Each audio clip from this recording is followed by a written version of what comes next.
Josemaría Escrivá is known as the saint of ordinary life.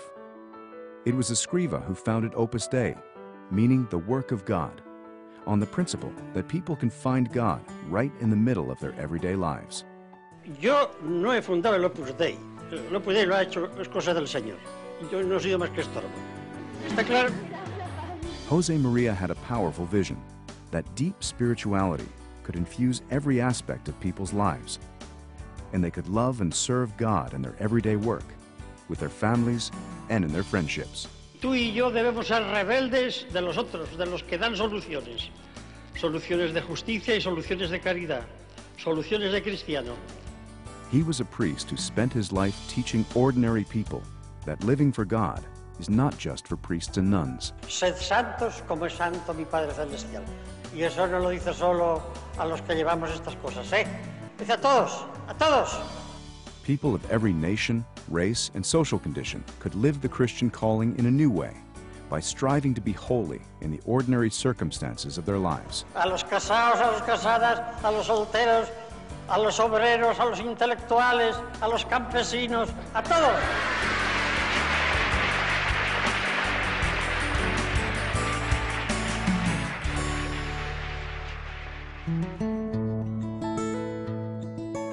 Josemaría Escrivá's openness to the will of God began at an early age. Born into a devoutly Catholic family, Josemaría would recite all his life the prayers his mother taught him. He suffered many hardships as a child. His 3 younger sisters died. His father's business collapsed, and the family had to move to another city where they struggled to get by. When he was 15, he began to sense that God had a special mission for him. He had dreamed of being an architect, but instead became a priest to be ready for whatever God was asking, praying fervently, "Lord, let me see what you want." During a retreat in Madrid, God showed him what he wanted. It was Opus Dei, a part of the Catholic Church that spreads the remarkable message that a person can find holiness in ordinary life. Father Josemaría would dedicate his whole life to developing Opus Dei. Whenever he was asked about what happened that day, he would simply respond, "I saw Opus Dei." But I think it's clear that from that very moment, he understood that ordinary Christians were called to holiness in their work and in the middle of the world, and that he was called to start an organization that would spread that message.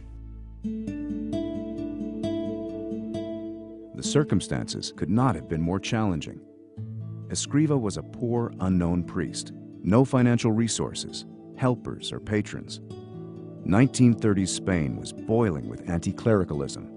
Priests were under attack. Churches and convents were burned.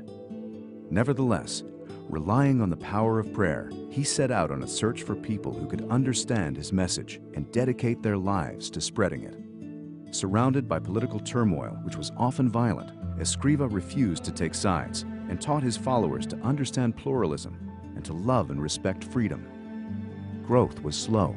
After 8 years, less than 20 people had joined Opus Dei. Then, war broke out.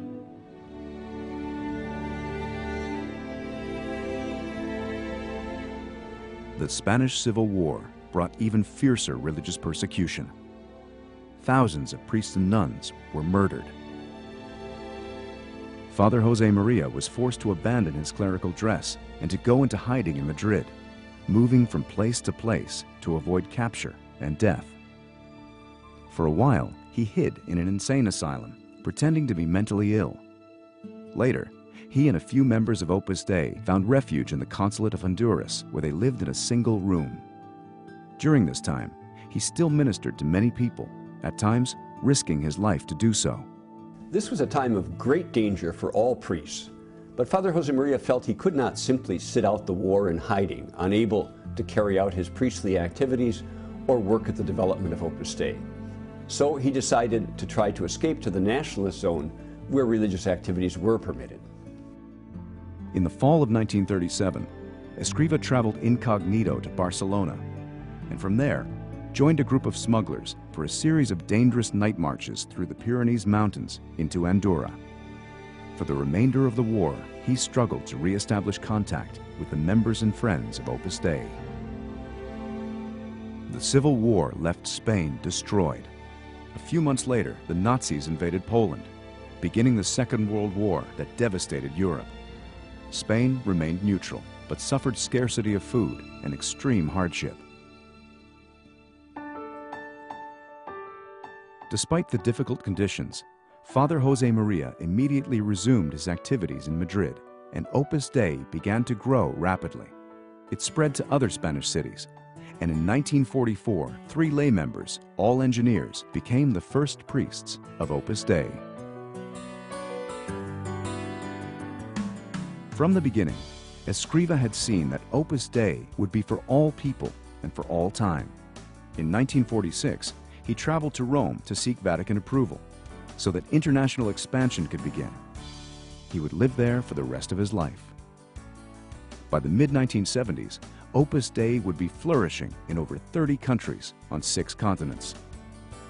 Father Josemaría wanted to personally teach members from all the new countries, so he oversaw the building of a large complex in Rome where young members could gather and study Christian doctrine and then return to their countries to spread it, along with the message of Opus Dei.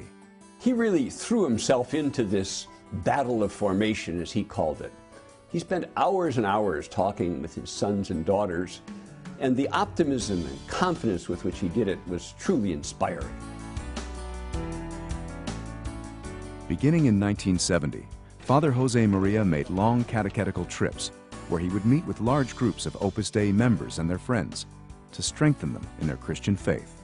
Es la santificación del trabajo, es decir, a cada cristiano, cualquiera que sea su oficio, que allí donde está puede y debe ser un buen hijo de Dios. On June 26, 1975, he died suddenly of a heart attack and was buried in the Church of Our Lady of Peace in the central headquarters of Opus Dei in Rome. Immediately, people around the world began to pray to him for all their needs.